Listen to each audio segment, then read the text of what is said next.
In today's video, we have news from Sony about the PlayStation 5 and a future PS5 Pro console similar to how the PlayStation 4 had a PS4 Pro. All that and more on today's gaming news, so make sure you stay tuned.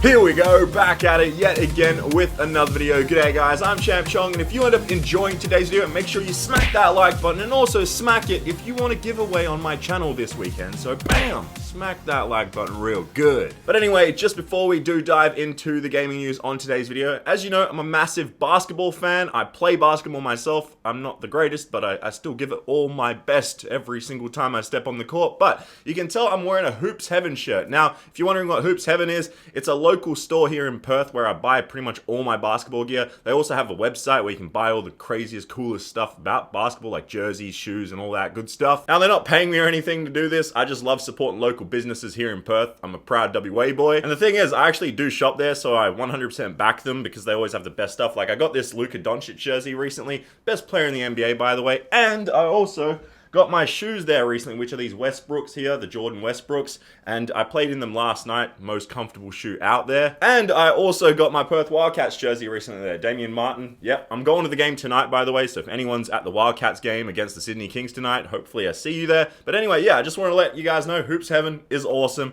and thanks for them to give me this free shirt, so I just wanted to thank them, I guess. Anyway, let's dive into the gaming news because we have a bunch of stuff to get to. So, this is a warning to anybody that's going to be buying a PlayStation 5 console next year, the next holiday season in 2020, because, well, Sony have pretty much come out and said that they are going to have a PlayStation 5 Pro console coming out after the PlayStation 5, similar to what we saw how the PlayStation 4 was launched, and then we saw the PS4 Pro. As you guys know, with the previous generation, I should say current generation of consoles, we had the PS4 and the Xbox One launch, and it was sort of underwhelming. Like, people were still excited, both consoles still performed really well, but it wasn't what we imagined. It wasn't that big, true next-gen leap that everyone wanted. And then, in 2016, we ended up getting the PS4 Pro. And just a side note, yes, there also was the Xbox One X, which also launched as the Pro version of the Xbox. But anyway, when the PlayStation 4 Pro did launch, its main purpose was to deliver the best experience possible for those gamers out there that wanted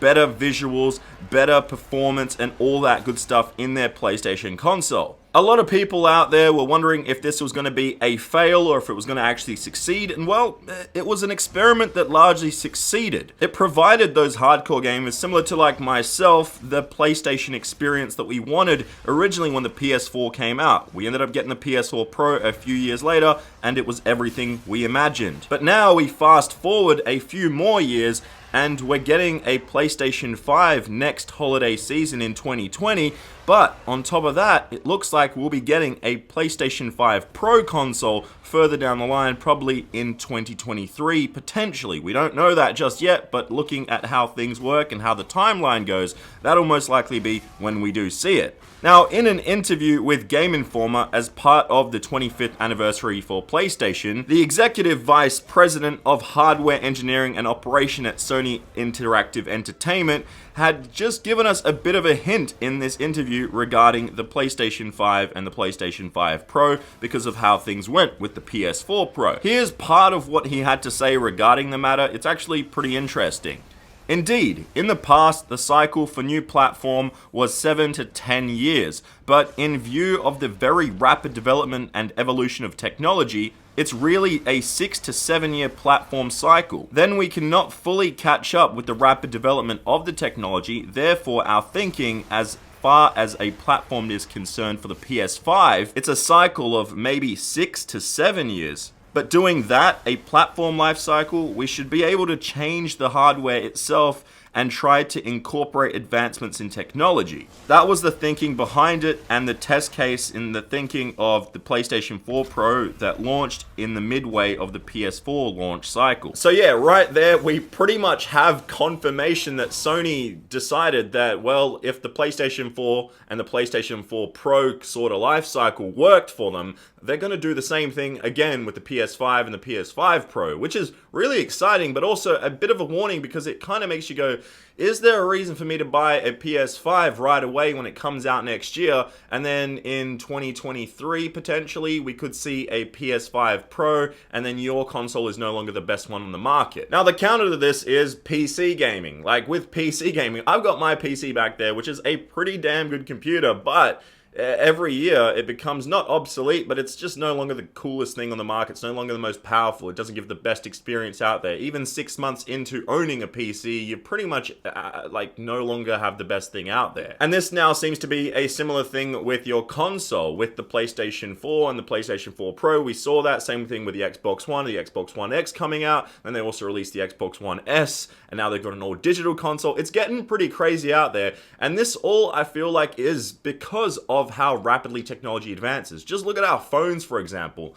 I had my phone for like 6 months, and it was the coolest, newest phone out there. I had the 10R, the iPhone 10R, and it was amazing. It played the games the best and all that, and then 6 months later, the new iPhone 11 Pro Max or whatever came out, and that's like the greatest thing on the planet, and you're like, oh, well, like, what do I do with this phone now? It's still great, but I kind of want this thing now. And I feel like that could potentially happen with the PlayStation 5, because a lot of people might go, hey, I'm going to get the PS5, and then like a few years later, you're like, man, I want to shell out another $500 and get myself the PS5 Pro because I want to play Uncharted 7 or whatever, like eventually down the line in the best possible like 8K 120 FPS. I don't know what it's going to be like then, but the way technology is advancing, as I stated, it's going to be nuts. It's going to be really, really crazy to see how much more of an improvement the PS5 Pro is going to be over the PS5. So yeah, let me know in the comments down below what you guys think regarding this matter.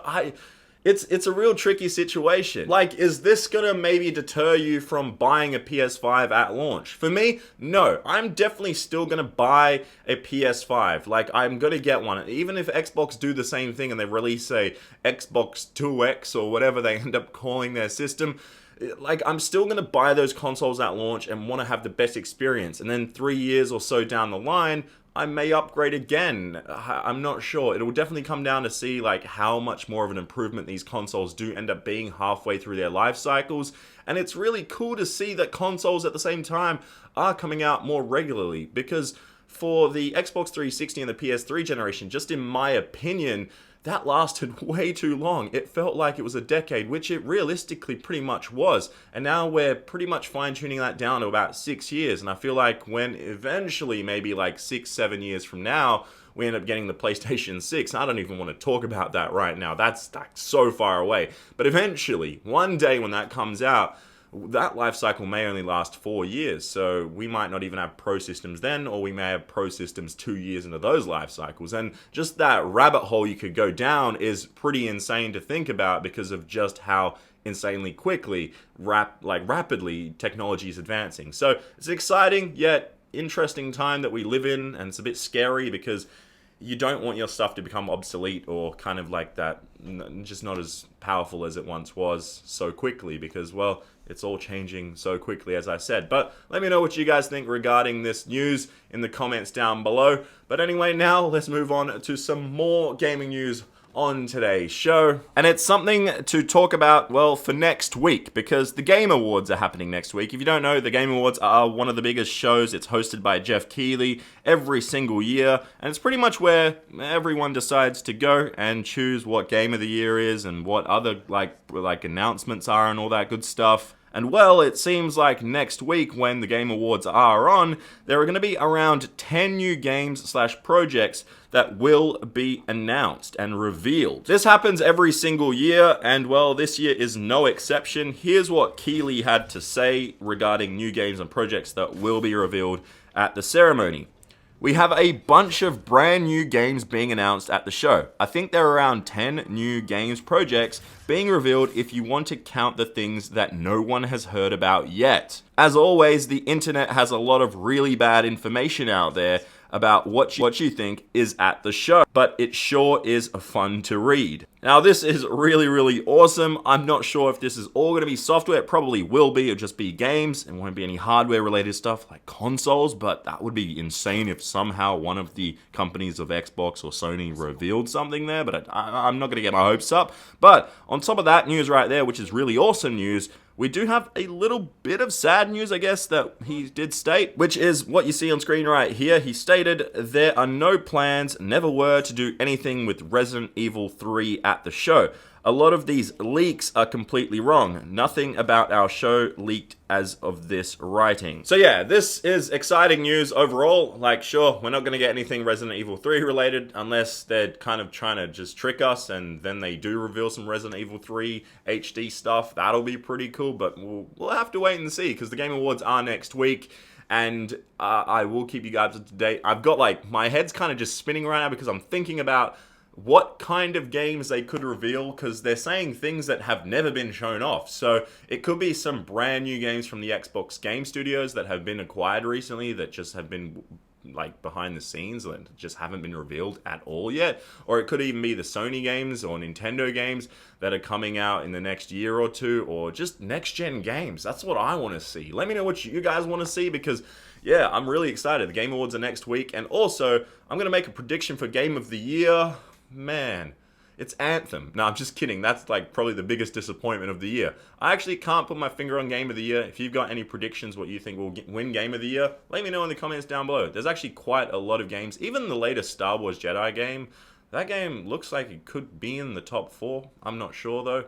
But let me know what you guys think. Anyway, moving on to our next news report on today's show. And it's something that nobody really even noticed, I guess. It's that Modern Warfare Season 1 had a patch that had hidden changes. And well, now we have those hidden changes revealed from the patch. Now, this wasn't put out there publicly by the company, but here are the patches that we do have coming as of patch 1.11. So you can see all this stuff on screen. I'm not going to read it all. That's going to take so long, but it's cool that this stuff has been changed in the game. Now, this wasn't, as I said, revealed publicly right away. This was found out by a Reddit user, so thanks to that Reddit user. I believe his name was, oh man, I'm forgetting, Flying Fruitcake. So shout out to that person, because, well, without that person, we probably would never have even noticed any of these patches, but here they are. So I play a lot of Modern Warfare myself. Season 1 is here.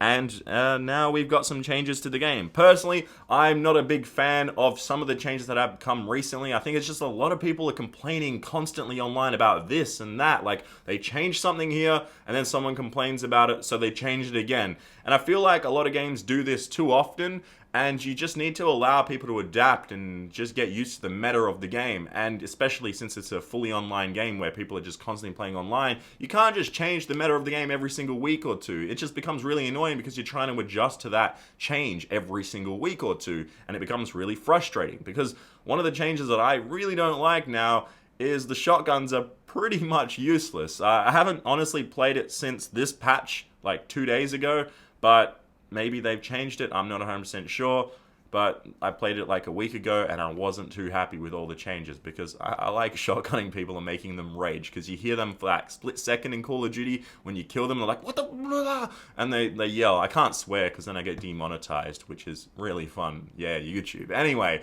let's move on to our final news report on today's show. And it's another game that's being updated. It's The Division 2. So next week, The Division 2 has a bunch of updates coming to the game. So there are going to be a bunch of changes for The Division 2. It's going to be on December 10th. You can see all these on screen right here. And if you play The Division 2, good for you. I haven't played this game in months, if I'm being completely honest, but it is good that they're constantly updating this game. I know Ubisoft is a massive company and the studios are constantly working on something new, and it's cool that they're updating this game, especially since there is still a hardcore fan base for this type of game. And it is a really good thing that they just keep updating it. Also, just a side note, this is not the full list of changes that will be dropping on December 10th.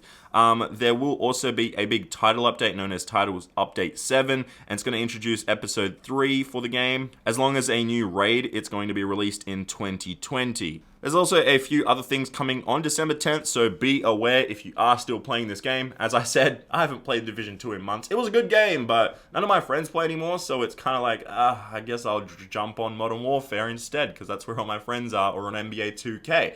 And yeah, speaking of 2K, as I said, massive basketball fan, wearing the Hoops Heaven. Thanks to you guys, or thanks to Hoops Heaven, I should say, for giving me this t-shirt. Legends. Anyway, that does it for today's gaming news. If you guys enjoyed it, please smack the like button, and yeah, make sure you're subscribed if you're not subscribed, with the notification bell on so you know when I upload videos. But speaking of videos, that's it for this one. I'll see you guys in the next one. Bye-bye.